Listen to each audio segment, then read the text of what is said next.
ആരോപണങ്ങൾ കെട്ടിച്ചമച്ചതാണെന്ന പ്രതിഭാഗം വാദം അംഗീകരിച്ചുകൊണ്ടാണ് ഷിജു തോമസിനെ കോടതി വെറുതെ വിട്ടത്. ആദ്യാവസാനം കുറ്റപത്രത്തിൽ പറഞ്ഞിരിക്കുന്ന കാര്യങ്ങളിലെ പൊരുത്തക്കേടുകൾ പ്രതിഭാഗം കോടതിക്ക് മുന്നിൽ നിരത്തുകയും ചെയ്തു.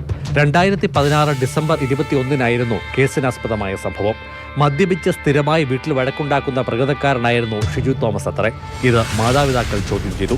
തന്മൂലമുള്ള വിരോധത്തിൽ രക്ഷിതാക്കളെ ഇയാൾ ആക്രമിച്ചതായും പട്ടിക കഷ്ടം കൊണ്ടുള്ള അടിയേറ്റ് 5 അടി താഴ്ചയിലേക്ക് വീണ മാതാവ് മോളി കൊല്ലപ്പെട്ടതായുമാണ് പ്രോസിക്യൂഷൻ കേസ്. ഭർത്താവ് മാത്തുക്കുട്ടിക്ക് പരിക്കേൽക്കുകയും ചെയ്തു അത്രേ.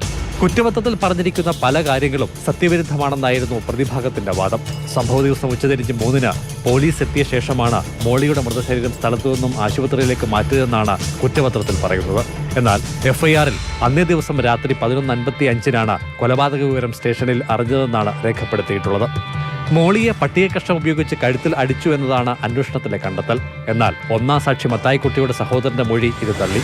മാതാവിനെ അടിക്കാൻ ഉപയോഗിച്ചതായി കരുതുന്ന ഉരുളൻ കമ്പ് 2 ഒടിഞ്ഞു കിടക്കുന്നതായി കണ്ടു എന്നാണ് ഇയാൾ കോടതിയിൽ മൊഴി നൽകിയത്. പ്രോസിക്യൂഷൻ്റെ ഇൻഡിപെൻഡൻ്റ് ആയിട്ടുള്ള സാക്ഷികൾ ഒക്കെ തന്നെ പ്രോസിക്യൂഷൻ്റെ സ്റ്റോറിക്ക് എഗൻസ്റ്റായിട്ടാണ് കോടതിയിൽ മൊഴി നൽകിയത്. അതിൽ നിന്ന് തന്നെ പ്രോസിക്യൂഷൻ ഫ്ലോപ്പായിരുന്നു, അതിൻ്റെ ഇൻവെസ്റ്റിഗേഷൻ കറക്റ്റ് അല്ലായിരുന്നു എന്നല്ലേ വെളിവാകുന്നു. കൊലപ്പെടുത്തുന്നതിന് ഉപയോഗിച്ചു എന്ന് പറയുന്ന ആയുധത്തെ സംബന്ധിച്ച് പോലും പ്രോസിക്യൂഷൻ ഈ FIS പറയുന്ന ആയുധമൊന്നും തന്നെയല്ല കോടതിയിലെ പ്രോസിക്യൂഷൻ ഹാജരാക്കിയിരിക്കുന്നു. മദ്യലഹരിയിൽ കൃത്യം ചെയ്തുവെന്ന് കുറ്റപത്രത്തിൽ പറയുന്നുണ്ടെങ്കിലും ഇത് സ്ഥിരീകരിക്കുന്ന തെളിവുകളോ മെഡിക്കൽ പരിശോധന സർട്ടിഫിക്കറ്റോ പോലീസ് കോടതിയിൽ ഹാജരാക്കിയിരുന്നില്ല.